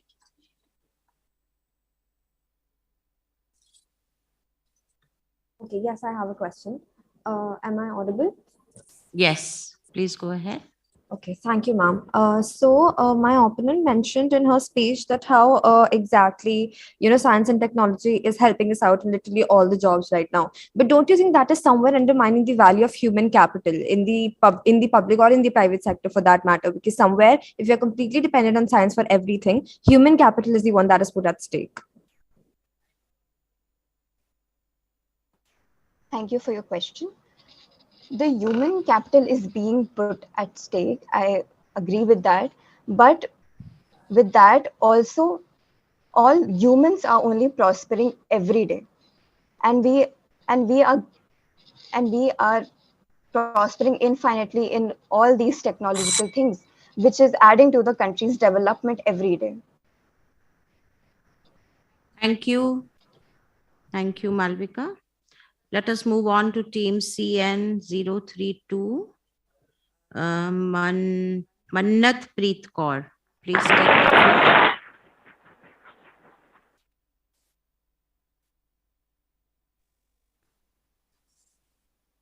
So good morning. Today, the topic is quite interesting and bewildering for me at the same time because I completely agree with the notion that science has progressed exponentially, but it has neither benefited us in any form and nor the human beings have learned to cope with it. As George Bernard Shaw said, that science has only created problems rather than solving them, because to solve a problem creates 10 more problems. The theories of Einstein and Rutherford have been misused. The power of atom has been negligibly put into use to produce energy in medicine, in agriculture, or in any field. Rather, it has been used to manufacture atomic bombs and dangerous arsenals of various capacities which can wipe out nations promptly. It is science that has enabled a particular person or a particular country to vanquish one nation by the single press of a button and turned Ukraine into a graveyard. The technological unemployment occurs as a result of mechanization brought about by science and technology. Google is a company with a worth of $370 billion, but only 55,000 employees working in it. Accidents and deaths have also increased at an alarming rate just by the dint of science and technology. The advancement has occasioned the invention of automobiles, which has proliferatingly increased accidents like plane crashes, shipwrecks, and many more. So I would like to rest my case by saying that in place of giving prosperity, needs, and helps, science has given the things that is getting humans into deeper nodules of destruction rather than reaching the zeniths. Thank you. Thank you. Thank you, Mannatpreet. 2 minutes, 5 seconds was the time that you took. Now, do we have a refutation question for Mannatpreet? 016, you want to ask a question?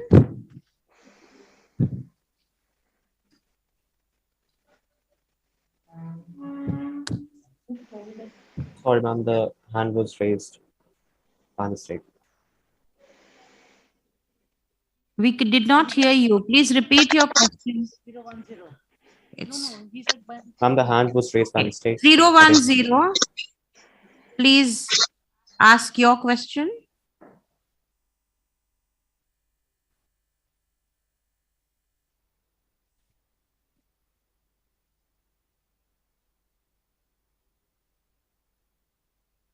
No. Ma'am, am I audible now? Yes. Ma'am, my question to my opponent is that it has been seen in a research that 49% of people think that wearable technology increases productivity. Do you have any statement to justify that? Yes, please take the question, Mannatpreet. Okay, so I beg to differ with your opinion because, as you know, words when we go to airports. 2 decades back, when I went to Goa, the boarding passes were given by some humans, but now there is a boarding pass machine. So don't you think that the advent of technology has gulped down the employment chances and eliminated the employments? Thank you. And since time was up, we will not take the next question. We will move on to the next speaker, Barnoor Kaur.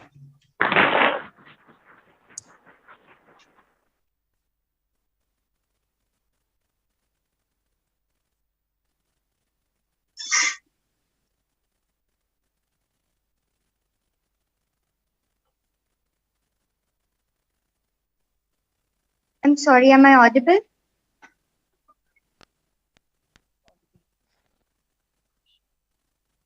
Am I audible? Yes, you are, dear. Thank you.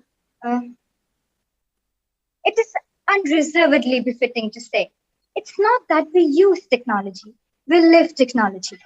I, Barnoor Kaur, raise my voice firmly against the notion that science and technology is not benefiting mankind. Mankind is not only getting along with the expeditious advancements in science and technology, but is also being benefited by it.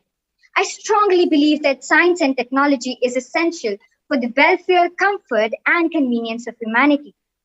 Do you know there are 28 million cancer survivors all around the world, thankfully due to the progress made by science and technology?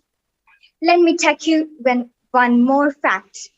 When we look at the world currency, 92% of world currency is in electronic format. This patently manifests the importance of technology in worldwide financial management.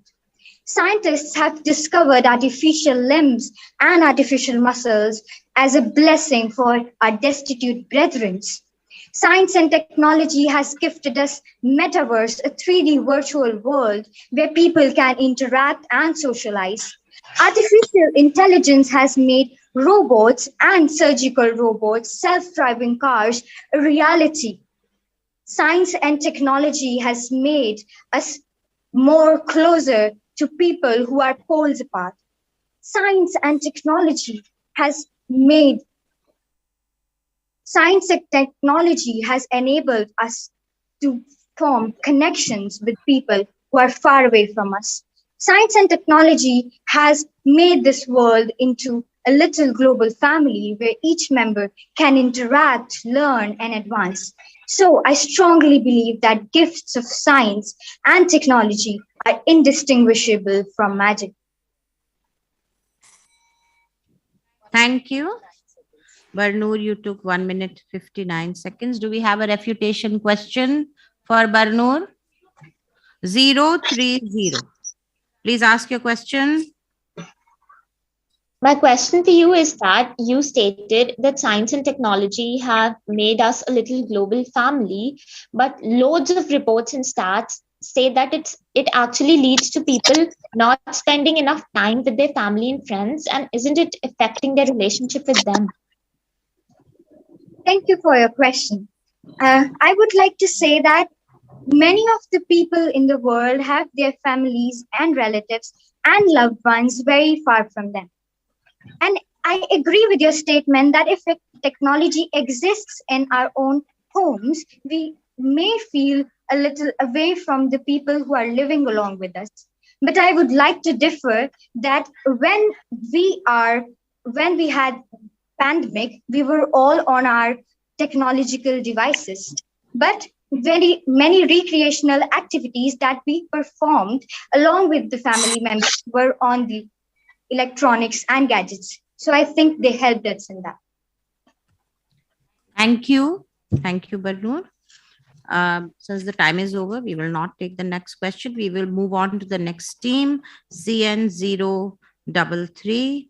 Abhinav Jain, who will be speaking in favor. Respected chairperson, member of jury, esteemed judges, and my word opponent. I am Abhinav Jain. I am from CN033. I agree with today's theme. Science and technology is moving faster, but humankind is not copying it. Nah, it is not getting benefited. Yes, I am in favor of this topic. Science and technology is growing day by day, but problems created by it cannot be ignored. New inventions like artificial intelligence, high-tech device, high internet speed, smartphone, etc. has a lot of benefit for us. To support my argument, I would like to draw your attention to my first point. Computer vision syndrome, insomnia are commonly nowadays diseases caused by technology. Second, lack of communication is major side effect problems caused by technology. Technology is negatively affecting on child development skills, relationship, health, ability to focus. Children are watching contact of adults before reaching to their age. Nowadays, they are busy in playing digital and virtual games rather than playing physical games. These digital games are responsible for brainwashing of childhood. Stress. Social media has connected us to the world, but isolated us in our home. We have millions of followers on internet, but very little friends in reality. Sitting in one place results in obesity and obesity-based diseases. As fast as we are moving towards digital world, at the same speed, cybercrime is also increasing. At last but not least, loss of privacy.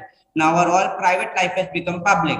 All our personal data is available to get various apps. and a promise that we are giving on installing a fake application is not good for us. At last, I would conclude my word that technology power is increasing, but side effect it is causing it not good for us. Thank you. Thank you. Abhinav, you took 1 minute, 57 seconds. Thank you. We have a refutation. 017 wants to ask a question. Please go ahead. He mentioned all the bad impacts of technology, but how can you relate it to humans? How they are not able to cope up with it? Humans are getting affected with it. They are getting diseases and means many more bad things, like they are getting many diseases, and it is not good for humans. So the coping with it can done like we have to reduce our time on technology. We have to not use much more, means if it is not needed. Thank you. Thank you for questions. We have 20 seconds. Another question is due. If someone wants to ask quickly. May I put my question forward? 025. Thank you, ma'am. Sir, in the beginning of your speech, you mentioned that humans are not at all being benefited, but technological advancement has benefited us in a lot of ways.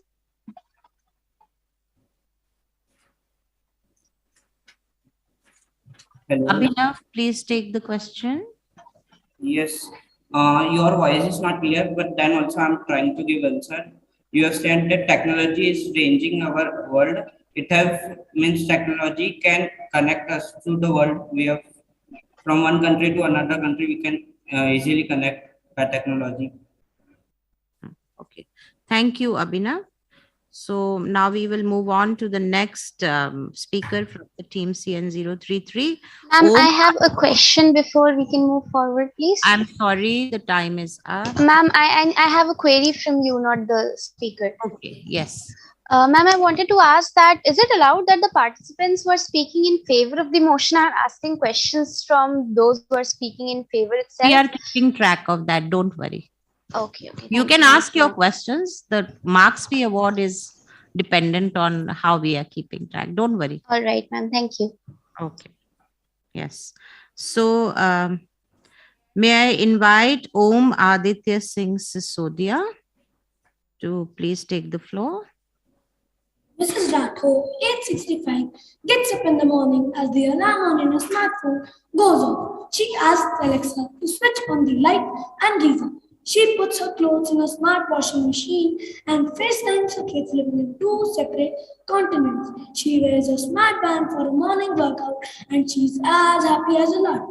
Respected chairpersons, member of the jury, esteemed judges, and my worthy opponents, if Mrs. Rathore can cope with technology, why can't the humankind?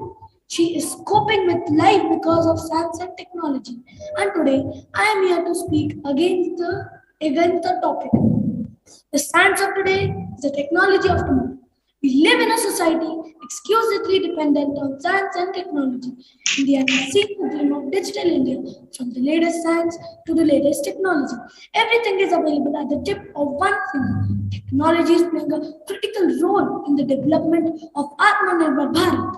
When the COVID-19 pandemic struck the mankind, we all went numb for some time. The world stopped and there was a lockdown. But after some time, us, the ever-resilient human race, coped just fine because of science and technology. During the online classes, people were skeptical, but soon coped just fine. It just supports my stand. Our lives are very much easier than the previous generation because of the newer technology. Imagine the lockdown or an hour without technology. Life will come to standstill. Take ourselves away today. And this debate will have to stop. The platform we are having this debate on is also the child of technology. Can anyone, I repeat, anyone among the esteemed people gathered here would be able to cope with it? Technology has entered our lives right from the morning alarm on a smartphone to small reminder on Alexa. It's up to us how to use technology for constructive purposes or destructive means. A knife in the hand of a hoodlum can take a life, and the same knife in the hand of a surgeon can make a life. So choice is all yours. Thank you. Thank you, Om Aditya. You took 2 minutes, 2 seconds, and the house is now open for refutation. Do we have a question for Om? Yes, ma'am. May I go ahead? 026. Participants, please do not unmute yourself. When we have identified you from here, we will let you ask your question. 026 has a question. Please go ahead.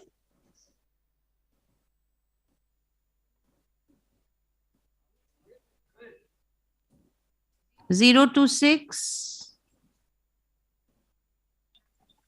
Yes, ma'am. Please ask your question. Ma'am, I wanted to ask if I'm audible because my chances. Yes, you are now audible, but you're not visible. Yes, ma'am, I would be now. Yes. Please ask your question. No, ma'am, I didn't want to ask question. I wanted to ask if I'm audible because my chance is left behind. So he shouldn't be asking it at this point when we have the refutation round. Who was the second person to raise their hands? 032. You had raised your hand. Ma'am, as the bell rung, can I ask the question now or? Go ahead. Ask the question because we So my lost. question is that all the chores he just quoted in the first initial half of his debate, that is more of over reliability on technology rather than cooperating with it. So can you just justify that we are over dependent rather than cooperating with the technology? No, we are not over dependent. It's on to us that how to use technology for 1 or 2 hours. WHO has proven that 1 to 2 hours of technology is normal, but more than it is not normal. Thank you, Om, and thank you to Team 032 for that question. Let us move ahead and listen to what Team CN039, Apurva Singh, in favor of the motion has to say. Ma'am, am I audible and visible?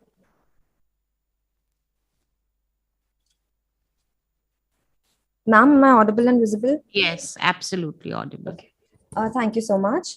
Greetings to the house at large. Am I clearly audible? Yes. Okay. Science and technology are progressing exponentially, but humankind is not coping with it or not necessarily being benefited. And I stand strongly with this motion. Now, when I talk about humankind, I'm here going to talk about the general masses or majority of individuals in the society and not going to limit my argument just to the few scientific minds who are capable of making scientific advancements. I'm going to base my arguments on 3 grounds: intrusive, abusive, and delusive. I personally feel science and technology is intrusive, abusive, and delusive. And these are the reasons why human beings are not really right now capable of coping with it. Now, when I call science intrusive, I mean science has right now violated our right to privacy, sometimes with and sometimes without our knowledge. And we've had a lot of examples in regards to the same. Now, all of us are very much aware of the Pegasus virus. Facebook has been accountable for actually harming our right to privacy over and over again. And even in Russian and Ukraine crisis, not just limiting it to a few individuals, even the country's security is at stake when it comes to cyber hacking. Because certainly Russian hackers have forged into Ukraine military officials' Facebook accounts.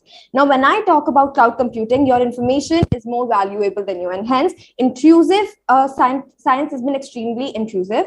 Now, talking about science being abusive, I think we need to understand that science has led us to believing in ourselves to a point where we do not really understand where we are going. Now, cyber crimes reported are extreme. 4.8 million cases were reported to FTC in 2020, and it is very clearly seen that slow judiciary and many other reasons have led to increase in such cases. Science can also be called delusive, as you very well know that science sets fake standards, but it is incapable of standing up for the same.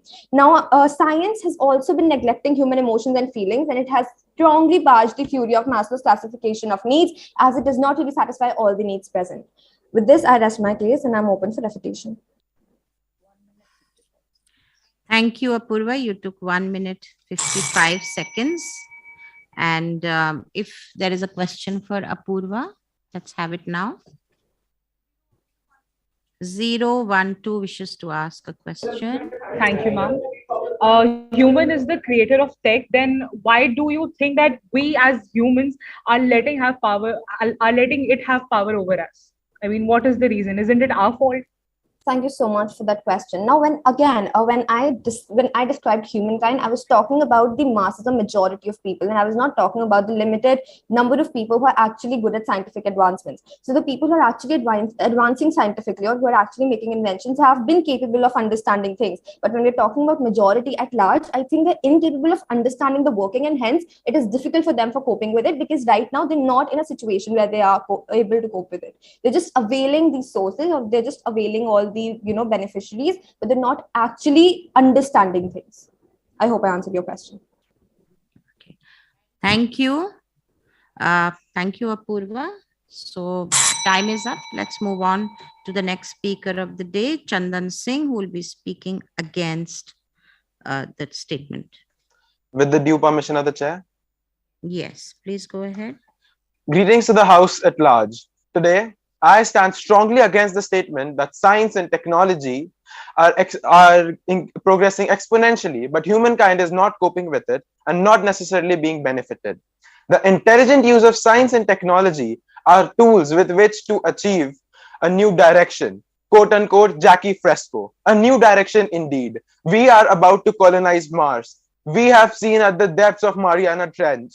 We can use solar energy, wind energy, or hydroelectric energy and not use the conventional means of energy, the petroleum products or fossil fuels or coal. We have fertilizers with which we can grow food, with which we can grow food very well and increase the productivity for productivity. We have telecommunication devices with which we can communicate with people easily and all around the globe. We developed the COVID vaccine. What else do we need? We saved ourselves from a pandemic. We came out of it because of the advanced health systems we have. The recent developments, we made an artificial heart. 17.9 million people die every year due to cardio-related diseases. The concept of gene editing is rapidly taking strides, and in June 2021, the CRISPR-Cas9 gene editor technology was used to inject in the bloodstream of a patient with a rare inherited genetic disease.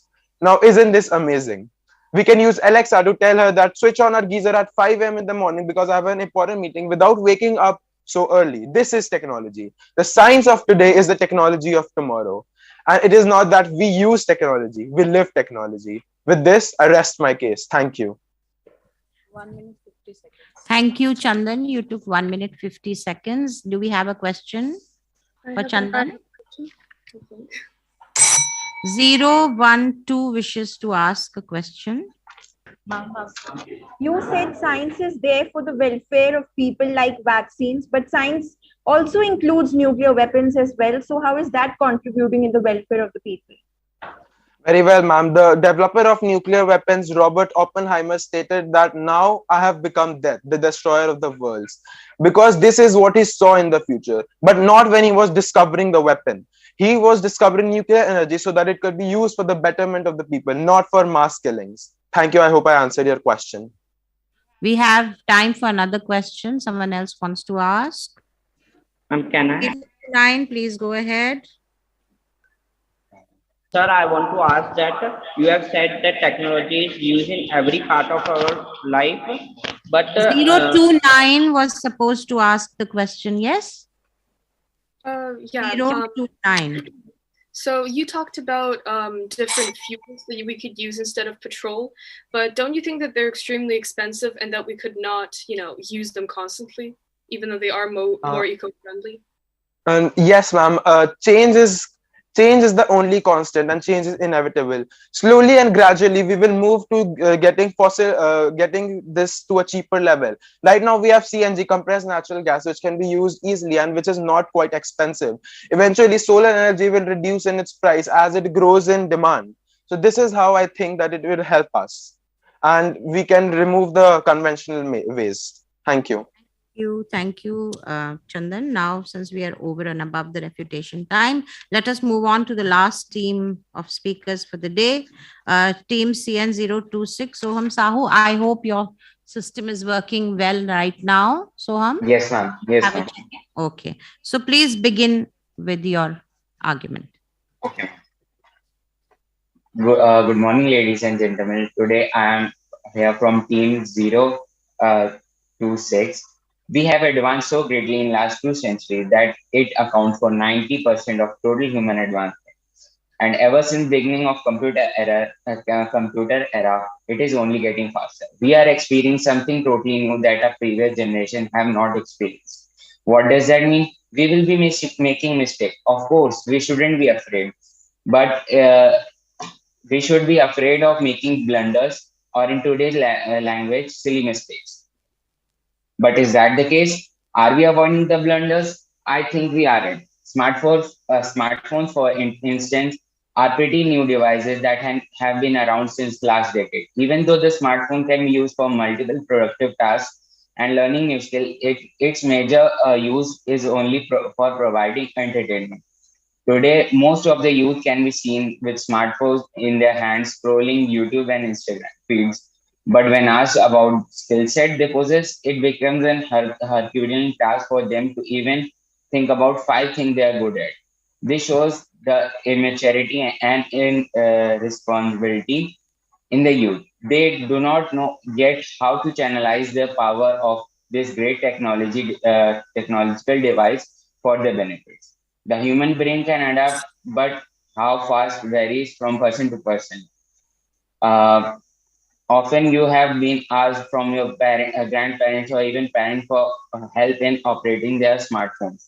The capability of exploring new things decrease as we get older, since older people make a great percentage of the alive human population. They will not gain any benefit from the new technologies. Thank you.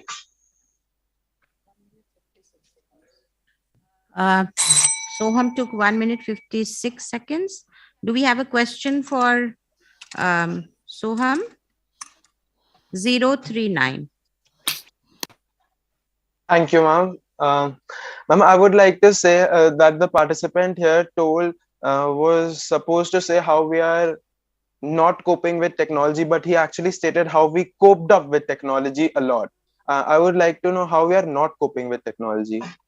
So here I want to tell that I have said that we are coping the technology, but not in a positive way, but in a negative way, because the today's teenager have using their phones for not only benefit of them, but they are using it for entertainment purposes more than they are using it for their benefits. Ma'am, please to follow up. No, thank you. We can't have a cross questioning round and the time is also up. So thank you for that. Let's move on to the next speaker from the team, Gursimar Kaur. Greetings to everyone. I, Gursimar Kaur, would like to express my views against the topic. We are on the cutting edge of technology and have already made yesterday's impossibilities the commonplace realities of today. Ladies and gentlemen, science and technology were perhaps the only keys to opening the door to the future, and people approached them. Today, the world we live in is built upon the rapid progress from periods of manufacturing and agricultural advancements. Like those of Green Revolution, or let's just take the example of Industrial Revolution.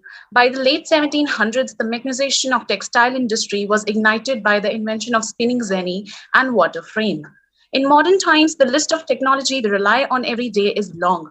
Vehicles that transport us and the houses we sleep in, the medication that protects us and helps us, and so on. One aspect of technology is learning. It has made learning very collaborative and interactive.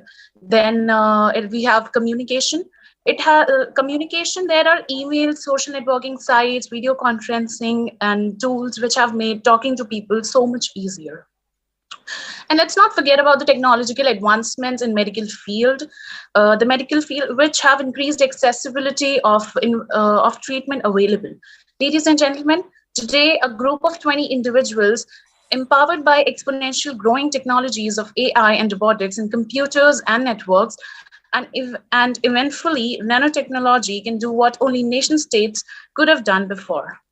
And about not being benefited, we need new ideas to fix and big problems like climate changes. And if you imagine a world that looks just the same as it is with all of the problems that it has, and you imagine another world where the problems are solved with new innovation. So we probably know that which would be we like to live in. Thank you. Thank you, Gursimar. And is there a refutation question for Gursimar? 039, you want to ask a question from Gursimar? Please go ahead. Thank you so much, Madam Chairperson. I would like to ask my worthy opponent that when you talk about technology, don't you think that overindulgence in technology is leading to people lacking the interpersonal skills that they might possess when they're talking to people in person? Well, technology, like I just said, that we need to invent new ideas to fix big problems, and it is completely it completely depends on people who actually use it. We should use it in a positive way, and the people who are involved in recreational activities, like we can take an example of pandemic. During pandemic, we were not able to interact with people, and so we had the concept of online classes. People joined yoga online classes, dance classes, and musical classes, and everything. They did it online, and it's all because of technology. So how can you blame technology for it? It's the people who are responsible for its misuse. Thank you. And we are nearly and at the end of the refutation time, so we will not entertain any more questions. And that also brings us to the close of this particular very enriching session. And I personally enjoyed what was presented by all the, speakers. Somewhere I agreed with what the people in favor said. Somewhere I was very much, affected by what the people who were speaking against that particular topic. But, somewhere I read long time ago when I was exploring, what role religion plays in the development of the world. And there I read something about very beautiful, which said that, everything we are looking at now is already present in the world of existence. And that world is revealed to us with time and as a result of the efforts we make. So, ultimately, whatever technology we are witnessing, it's already in existence. Somewhere or the other, it was revealed somewhere in the past. Because when you look at your own monuments, you look at such beauty, such elegance, such symmetry, which is unimaginable to people who, who use modern computers. That how, monuments like the pyramids, they came into existence, how those beautiful octagonal temples came into existence. All those things, lead you to question. But then do remind that, the greatest technologist in existence is God. And whatever he has created is like, we can only replicate it. We cannot create anything new. And it is your minds that drive the technology. So train your minds right. That is the need of the hour. Technology is but a tool placed in your hand, and you get to decide whether you use it for the benefit of humanity or you are going to use it to destroy humanity. So when we are talking about colonizing Mars, as was an argument, how many of us will be able to go and live there? That is a question you need to ask. So should we not make this place, which is our true home, more habitable rather than looking at just at new technology and exploring new worlds? Should we not make what we have got better and more habitable for everyone? Those are the questions I leave you with. I will also leave you with certain pointers, which I noticed while I was moderating the session. And the first and foremost, never read.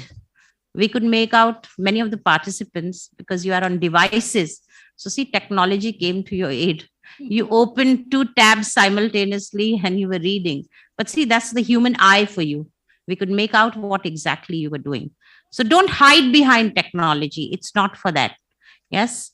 Then I saw a lot of hand movement and body movement with your necks moving from side to side. Debate is about using your voice.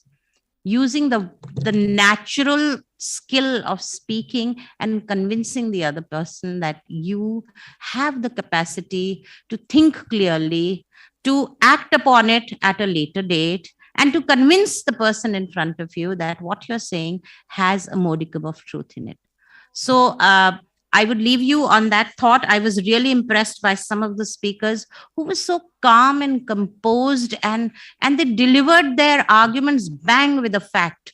And that is what debate is about. And that is the kind of debate we are trying to generate in the society at large, you know, where we are respectful, we are together to look for a solution, not to put the other person down. So I think that's a change we need to bring in ourselves. But overall, it was a very enriching experience. I would like to thank the principal, Ruchi Bhuvan Joshi ma'am, and the staff of CMS Indiranagar campus for giving me that opportunity to interact with such intellectual youth, you know, who are going to take this world forward, technology or no technology.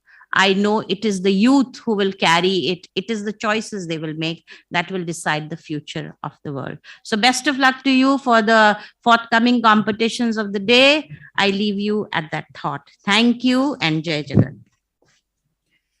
Thank you so much, respected Shipra ma'am, for being such a wonderful moderator and for culminating all the ideas, for summing up so beautifully all the ideas shared by the students. Thank you so much, ma'am. Once again, we are absolutely honored and privileged to have you as the moderator of this event. And I would also like to thank all the students for putting up so wonderfully your ideas. May I now request our another judge, second judge, respected Dr. Rachna Durgesh ma'am, to kindly share her opinion and her words of wisdom for the students who participated. Over to you, ma'am. Thank you so much, Subha sir. Am I audible? Yes, you are. You are audible, ma'am. Please proceed. Okay. Thank you. First and foremost, I am honored and I'm humbled. Thank you so much, Ruchi ma'am, for inviting me. Your speakers have made me nervous. I am an alumni of CMS, and you know, Subha sir took me on a joyride back to CMS Station Road, where even I sang the song in the choir, Make Me a Channel of Peace. I'm really touched. You people spoke so eloquently. Every participant, every person, you're so, I'm thrilled. I'm in complete awe. I'm so surprised.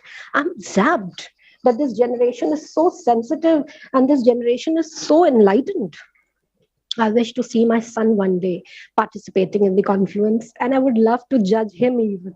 And I assure you, all of you were fabulous. And Shipra ma'am really spoke very well, and she told you about all the intricacies. So there is nothing much more to add, but I really tell you, it was a tough time judging you all. You gave me a tough time. After 23 years in teaching, it was really tough to judge you all. But winning is a different thing, and participating is the best thing. You all participated, that's the biggest thing. And the winner didn't do different things. The winner did the things differently. So make sure that whenever you are participating, keep in mind the things that Shipra ma'am told you, because they were really the thumb rules. You must keep that in mind. Okay? And all the very best. Ruchi ma'am, thank you so much for inviting me on such a novel and noble platform. Thank you so much. Thank you, everybody. Jai Jagat. Thank you so much, ma'am. On behalf of the principal of City Montessori School Indiranagar campus, respected Mrs. Ruchi Bhuvan Joshi, I thank you for being a part of this. Thank you so much. We now move on to the next event for the day. But before moving on, let me inform all the students who participated in Disputandum that we are going to share the result tomorrow being the final day of Confluence 2022. We are going to share the result with you all. So all the best, fingers crossed till tomorrow.